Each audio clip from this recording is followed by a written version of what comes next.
नमामि समेशान निर्वाणरूपं विभुं व्यापकं ब्रह्मवेदस्वरूपं निर्गुणं निर्विकल्पं निरेहं चिदाकाशमाकाशवासं भजेऽहं निराकारमोङ्कार मूलं तुरेयं गिरागानगोतीतमीशं गिरीशं करालं महाकाल कालं कृपालं गुणागार संसार पारं नतोऽहं तुषाराद्रिसङ्काश गौरं गम्भीरं मनोभूतकोटि प्रभाश्रीशरीरं स्फुरन्मौलिक लौलिनीचारुगन्धा लसद्भालवालेन्दु कण्ठे भुजङ्गा चलत् कुण्डलं शुभनेत्रं विशालं प्रसानानन् नीलकण्ठं दयालं मृगाधीशचर्माम् आम्रं मुण्डमालं प्रियं शङ्करं सर्वनाथं भजामि प्रचण्डं प्रकष्टं प्रगल्भं परेशम् अखण्डं मजन् भानुकोटिप्रकाशम् त्रयशूलनिर्मूलनशूलपाणिं भजेऽहं भवानी पतिभावगम्यं कलातीतकल्याण कल्पान्तकारी सदा सच्चिदानन्द दाता पुरारी चिदानन्द सन्दोह मोहपहारी प्रसीद प्रसीद प्रभो मन्मथारे नयावधूमानाथ पादारविन्दं भजन्ते लोके परिवनहरणं न तावत् सुखं शान्तिसन्तापनाशं प्रसीद प्रभो सर्वभूतादिवासं न जानामि योगं जवनैव पूजा नतोऽहं सदा सर्वदा शम्भुतुभ्यं जराजन्म दुःखो गदत्तापमानं प्रभो पाहि आपन्मामेष शम्भो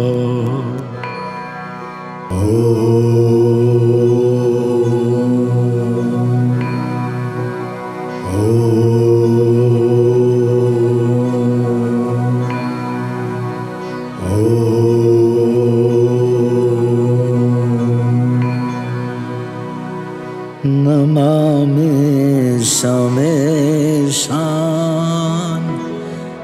निर्वाणरूपं विभुं व्यापकं ब्रह्मवेदस्वरूपं निर्गुणं निर्विकल्पं निरेहं चिदाकाशमाकाशवासं भजेऽहं निराकारमोङ्कार मूलं तुरेयं गिरागानगोतीतमीशं गिरीशं करालं महाकाल कालं कृपालं गुणागार संसार पारं नतोऽहं तुषाराद्रिसङ्काश गौरं गम्भीरं मनोभूतकोटि प्रभाश्रीशरीरम् स्फुरन्मौलिक लौलिनी चारुगन्धा लसद्भालवालेन्दु कण्ठे भुजङ्गा चलत् कुण्डलं शुभनेत्रं विशालं प्रसानानन् नीलकण्ठं दयालम् मृगाधीशचर्माम् आम्रं मुण्डमालं प्रियं शङ्करं सर्वनाथं भजामि प्रचण्डं प्रकष्टं प्रगल्भं परेशम् अखण्डं मजन् भानुकोटिप्रकाशम् त्रयशूलनिर्मूलनशूलपाणिं भजेऽहं भवानी पतिभावगम्यं कलातीतकल्याण कल्पान्तकारी सदा सज्जनानन्द दाता पुरारी चिदानन्द सन्दोह मोहपहारी प्रसीद प्रसीद प्रभो मन्मथारी नयावधूमानाथ पादारविन्दं भजन्ते लोके परिवनहरणं न तावत् सुखं शान्तिसन्तापनाशं प्रसीद प्रभो सर्वभूतादिवासं न जानामि योगं जवनैव पूजा नतोऽहं सदा सर्वदा शम्भुतुभ्यं जराजन्म दुःखो गदत्तापमानं प्रभो पाहि आपन्मामेष शम्भो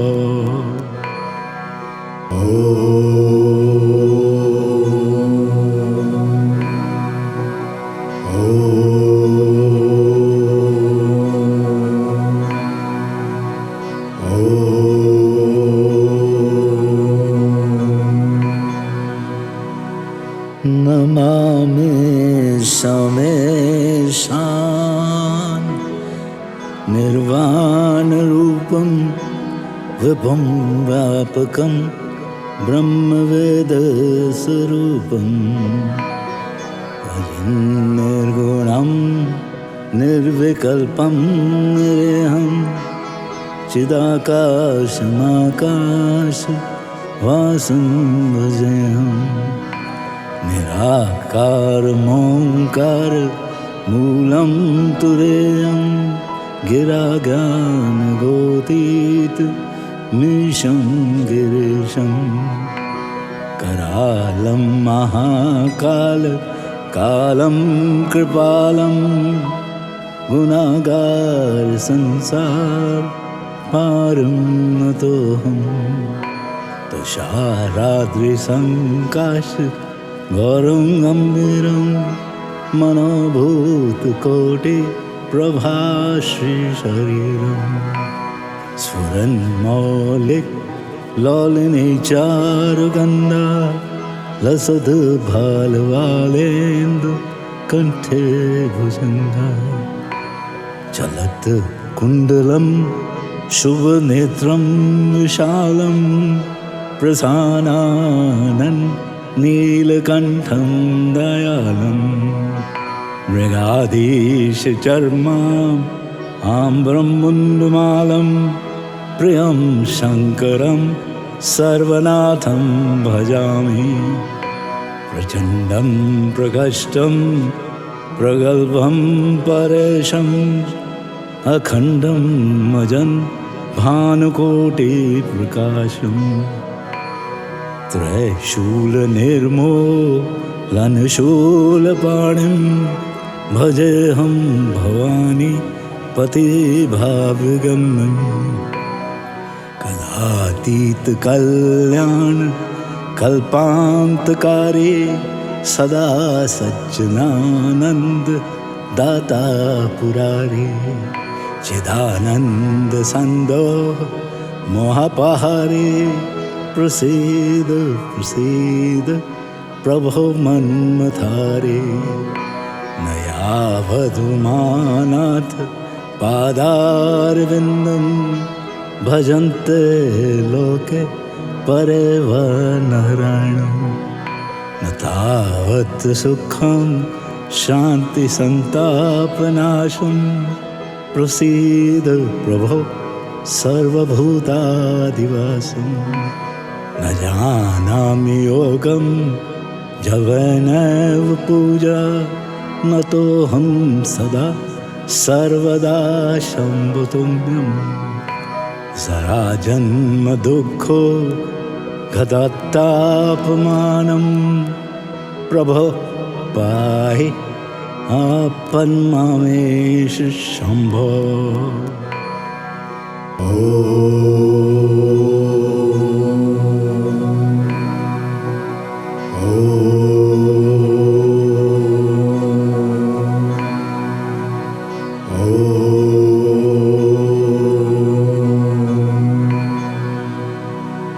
नमामि समेशान् निर्वाणरूपं विभुं व्यापकं ब्रह्मवेदस्वरूपं निर्गुणं निर्विकल्पं निरेहं चिदाकाशमाकाशवासं भजेऽहम् निराकारमोङ्कार मूलं तुरेयं गिराज्ञानगोतीत मीशं गिरीशं करालं महाकाल कालं कृपालं गुणागार संसार पारं नतोऽहं तुषाराद्रिसङ्काश गौरं गम्भीरं मनोभूतकोटि प्रभाश्रीशरीरं स्फुरन्मौलिक लौलिनीचारुगन्धा लसद्भालवालेन्दु कण्ठे भुजङ्गा चलत् कुण्डलं शुभनेत्रं विशालं प्रसानानं नीलकण्ठं दयालं मृगाधीशचर्माम् आम्रं मुण्डमालं प्रियं शङ्करं सर्वनाथं भजामि प्रचण्डं प्रकष्टं प्रगल्भं परेशम् अखण्डं मजन् भानुकोटिप्रकाशम् त्रयशूलनिर्मूलनशूलपाणिं भजेऽहं भवानी पतिभावगम्यं कलातीतकल्याण कल्पान्तकारी सदा सच्चिदानन्द दाता पुरारी चिदानन्द संदोह मोहपहारे प्रसीद प्रसीद प्रभो मन्मथारे नयावधुमानाथ पादारविन्दं भजन्ते लोके परिवनहरणं न तावत् सुखं शान्ति संतापनाशं प्रसीद प्रभो सर्वभूतादिवासं न जानामि योगं जवनैव पूजा न तोऽहं सदा सर्वदा शम्भुतुम्यं जराजन्म दुःखो गदत्तापमानं प्रभो पाहि आपन्मामेष शम्भो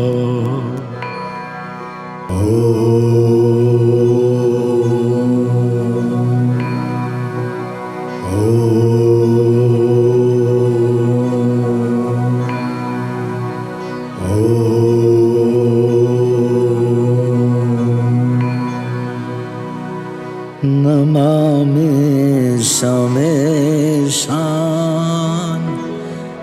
निर्वाण रूपं विभुं व्यापकं ब्रह्मवेद स्वरूपं निर्गुणं निर्विकल्पं निरेहं चिदाकाशमाकाश वासं भजेऽहं निराकारमोङ्कार मूलं तुरेयं गिराज्ञानगोतीत मीशं गिरीशं करालं महाकाल कालं कृपालं गुणागार संसार पारं नतोऽहं तुषाराद्रिसङ्काश गौरं गम्भीरं मनोभूतकोटि प्रभाश्रीशरीरं स्फुरन्मौलिक लौलिनीचारुगन्धा लसद्भालवालेन्दु कण्ठे भुजङ्गा चलत् कुण्डलं शुभनेत्रं विशालं प्रसानानं नीलकण्ठं दयालं मृगाधीशचर्माम् आम्रं मुण्डमालं प्रियं शङ्करं सर्वनाथं भजामि प्रचण्डं प्रकष्टं प्रगल्भं परेशम् अखण्डं मजन् भानुकोटिप्रकाशं त्रयशूलनिर्मूलनशूलपाणिं भजेऽहं भवानी पतिभावगम्यं कलातीतकल्याण कल्पान्तकारी सदा सज्जनानन्द दाता पुरारी चिदानन्द सन्दोह मोहपहारी प्रसीद प्रसीद प्रभो मन्मथारी नयावधूमानाथ पादारविन्दं भजन्ते लोके परिवनहरणं न तावत् सुखं शान्तिसन्तापनाशं प्रसीद प्रभो सर्वभूतादिवासं न जानामि योगं जवनैव पूजा नतोऽहं सदा सर्वदा शम्भुतुभ्यं जराजन्म दुःखो गदत्तापमानं प्रभो पाहि आपन्मामेश शम्भो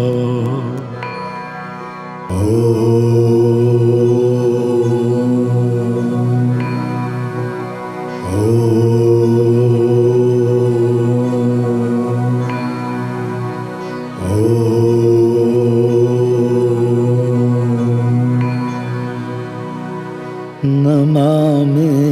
समेशान निर्वाण रूपं विभुं व्यापकं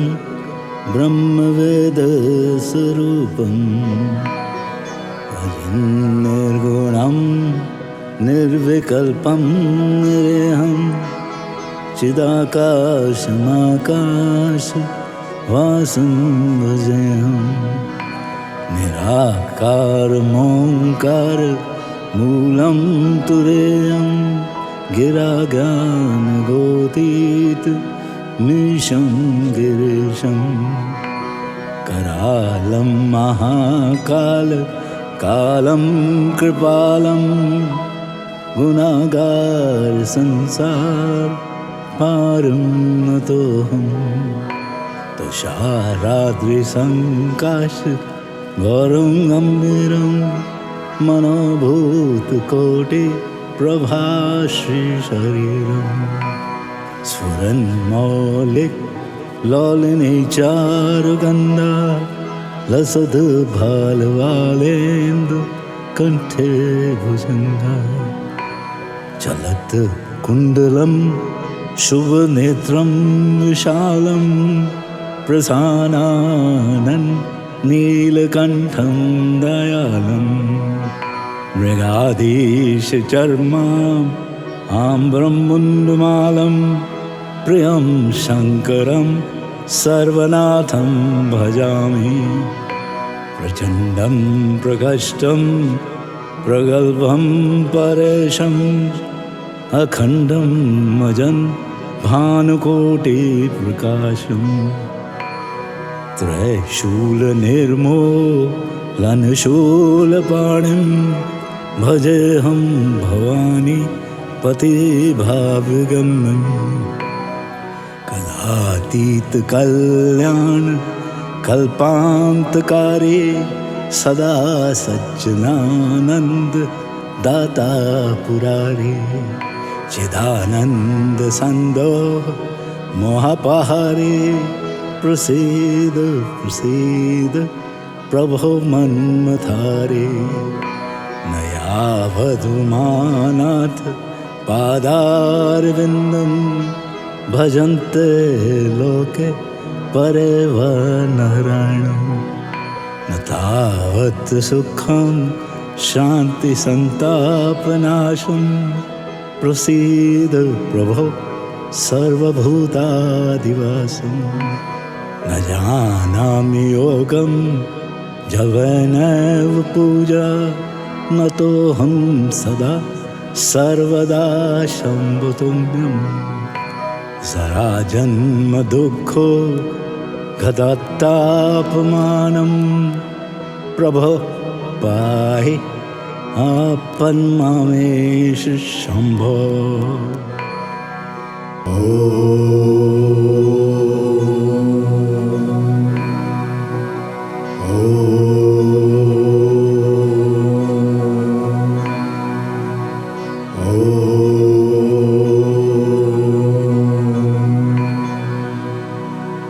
नमामि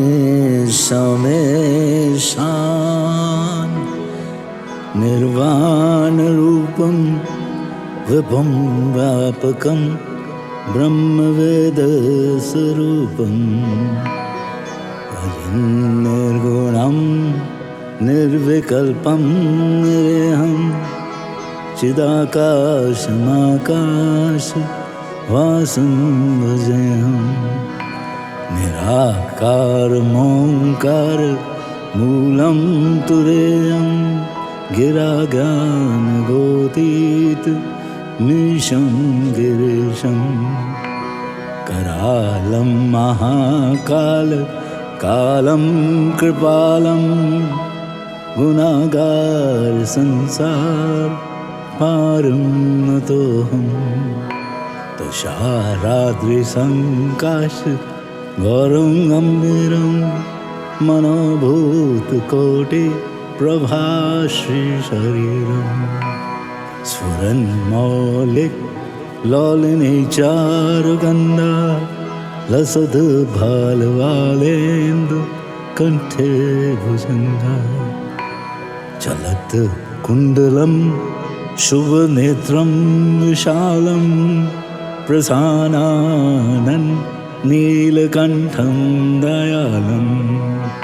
मृगाधीश चर्माम् आम्रं मुण्डमालं प्रियं शंकरं सर्वनाथं भजामि प्रचंडं प्रकष्टं प्रगल्भं परेशम् अखंडं मजं भानुकोटिप्रकाशम् त्रैशूलनिर्मूलनशूलपाणिं भजेऽहं भवानी पतिभावगम्यं कलातीतकल्याण कल्पान्तकारी सदा सज्जनानंद दाता पुरारी चिदानंद संदो मोहपहारी प्रसीद प्रसीद प्रभो मन्मथारी नयावधूमानाथ पादारविन्दं भजन्ते लोके परिवनरायणं न तावत् सुखं शान्ति संतापनाशं प्रसीद प्रभो सर्वभूतादिवासं न जानामि योगं जवनैव पूजा न तोऽहं सदा सर्वदा शम्भुतुभ्यं जरा जन्म दुःखो गदत्तापमानं प्रभो पाहि आपन्मामेष शम्भो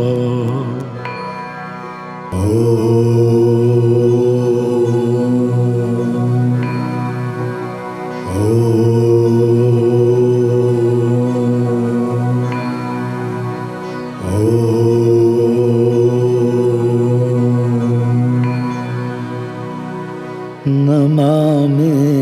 समेशान् निर्वाणरूपं विभुं व्यापकं ब्रह्मवेदस्वरूपं निर्गुणं निर्विकल्पं निरेहं चिदाकाशमाकाशवासं भजेऽहम् निराकारमोङ्कार मूलं तुरेयं गिरागानगोतीत मीशं गिरीशं करालं महाकाल कालं कृपालं गुणागार संसार पारं नतोऽहं तुषाराद्रिसङ्काश गौरं गम्भीरं मनोभूतकोटि प्रभाश्रीशरीरं स्फुरन्मौलिक लौलिनी चारुगन्धा लसद्भालवालेन्दु कण्ठे भुजङ्गा चलत् कुण्डलं शुभनेत्रं विशालं प्रसानानन् नीलकण्ठं दयालं मृगाधीशचर्माम् आम्रं मुण्डमालं प्रियं शङ्करं सर्वनाथं भजामि प्रचण्डं प्रकष्टं प्रगल्भं परेशम् अखण्डं मजन् भानुकोटिप्रकाशम्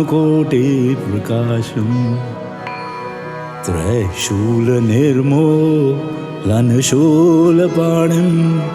भजेऽहं भवानी पतिभावगम्यं कलातीतकल्याण कल्पान्तकारी सदा सच्चिदानन्द दाता पुरारी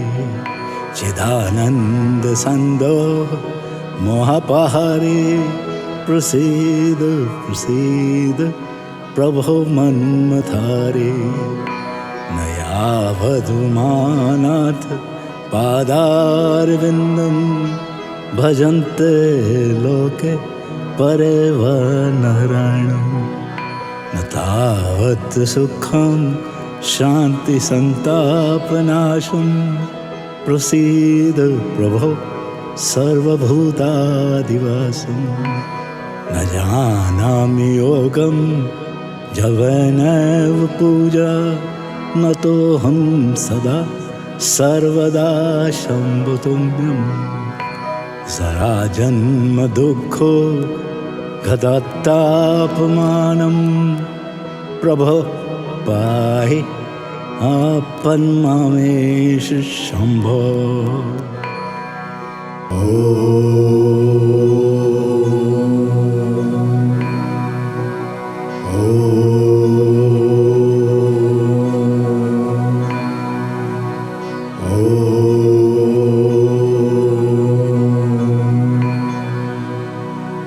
नमामि समेशान् निर्वाणरूपं विभुं व्यापकं ब्रह्मवेदस्वरूपं निर्गुणं निर्विकल्पं निरेहं चिदाकाशमाकाशवासं भजेऽहं निराकारमोङ्कार मूलं तुरेयं गिरागानगोतीतमीशं गिरीशं करालं महाकाल कालं कृपालं गुणागार संसार पारं नतोऽहं तुषाराद्रिसङ्काश गौरं गम्भीरं मनोभूतकोटि प्रभाश्रीशरीरं स्फुरन्मौलिक लौलिनी चारुगन्धा लसद्भालवालेन्दु कण्ठे भुजङ्गा चलत् कुण्डलं शुभनेत्रं विशालं प्रसानानं नीलकण्ठं दयालं मृगाधीशचर्माम् आम्रं मुण्डमालं प्रियं शङ्करं सर्वनाथं भजामि प्रचण्डं प्रकष्टं प्रगल्भं परेशम् अखण्डं अजन् भानुकोटिप्रकाशं त्रयशूलनिर्मूलनशूलपाणिं भजेऽहं भवानी पतिभावगम्यं कलातीतकल्याण कल्पान्तकारी सदा सज्जनानन्द दाता पुरारी चिदानन्द सन्दोह मोहपहारी प्रसीद प्रसीद प्रभो मन्मथारी नयावधुमानाथ पादारविन्दं भजन्ते लोके परिवनहरणं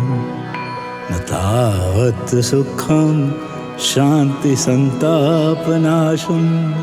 प्रसीद प्रभो सर्वभूतादिवासं न जानामि योगं जवनैव पूजा नतोऽहं सदा सर्वदा शम्भुतुम्यं जराजन्मदुःखो गदत्तापमानं प्रभो पाहि आपन्मामेष शम्भो।